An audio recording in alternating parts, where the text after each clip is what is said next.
Hey, Yakihon community. Hey, folks. So, you know me as a identity guy. So, you're hosting the event, and I want to share a couple of things about the identity and the future of the artificial intelligence together with identity. So, actually, it's hard to ignore. Right now, the generative AI is everywhere. So, a lot of projects, a lot of new vision, how it will work, and but it's bring the old problems that right now have the completely different angle. So let's imagine how we want to distinguish the original content from the generated one, or how we are going to reward the people that take the activity in the machine learning with their own data. So, the latest research showed that even the smaller models on high quality data give you much better results. Or how to reward the people that create the models and you use the models. So, how to actually organize this data economy. Or how to calculate the derivatives that your data was used to produce the new content, how give you the reward. Or for example, we have the network of the agents that will do something on behalf of the user. So how to correlate this identity of the agents together with the user, how to give these agents the messaging protocols, the secure one, that they could exchange the data and they could do it fast, reliable, and secure. So it's all bring the problem of the identity layer. So I don't want to go deeply to the history of identity. It's quite long, and I go think that it started somewhere in Babylon or whatever. But the history of internet is much smaller, and we still have a huge historical debate why internet lack of the identity layer. Some people say that it's a privacy feature and it's something good because you could stay completely anonymous in the internet. So TCP/IP give you nothing to allows you to identify the source of the packets and so on. But other people see it as a security hole and the design mistake. So my personal opinion on this, that internet going through the evolution as same as our society going through the evolution. And so how it was started, the good illustration is the island of Man, for example. It's a small island not so far from the UK. It's a part of the UK, and there you have some addresses, the historical addresses, like Andrew's house, and everybody knows where Andrew live. Everybody knows each other, so they don't need some kind of special identities. And I guess it was the same story with the internet, that it was a small amount of machines. Machines was somehow connected to the university network or the personalities, and maybe it was no need to have the identity. And in some point society grows from the tribes to the villages, and from villages it goes to some bigger things. And the big change was the cities, because the cities actually was the society of strangers. You have completely different trust mechanisms in a city, because you simply don't know these people, and you need to build some kind new ways of managing trust, managing economy, empowering the exchanges, and so on. So that's the state where we are, that we actually need some kind of protocols, and we need some kind of systems that actually will create all this, and we need the identity layer. And with the humans it was simpler, because you have a lot of explicit knowledge, but in the internet you don't have the possibility to identify the person so easily. So it's a huge challenge, and I don't want to go to this classical story about the Web 2, decentralized organizations, and so on. We all know about it. That's why we are fighting for the Web 3 and decentralized world and all of the things.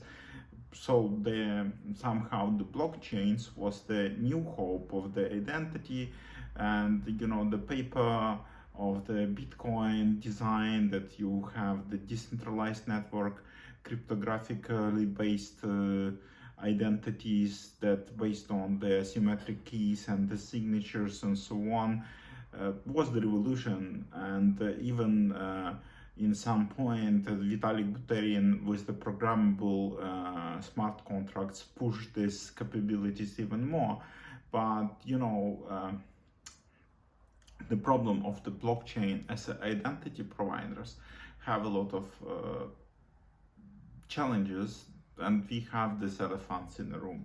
First of all, it's a huge discussion if the blockchains is yet another centralization, because we lock the user in a network, we lock the user data in a network, because it's if you want to have the data verifiable, then it means that they should stay in a network, they should be the part of the contract or something like that. And the storage in a network, it's quite expensive, it's quite inefficient, and the problem is that the biggest concern that the privacy struggle a lot, because practically all the data in a blockchain, it's the public data, and what we want to do if we want to have more private setup. And it could be the case for the artificial intelligence. Maybe we want to keep our private findings and all other things somewhere isolated from the public. And another challenge of the blockchains, that it's a reason why a lot of identity project failed, that we simply bound to the single identity. Your address in a public network, somehow your identity. And a lot of researchers, and if you read my previous articles, show that actually we behave slightly different in a society, that we have multiple identities, we have identities for different relations, we have the identities for different groups, and actually all this missed.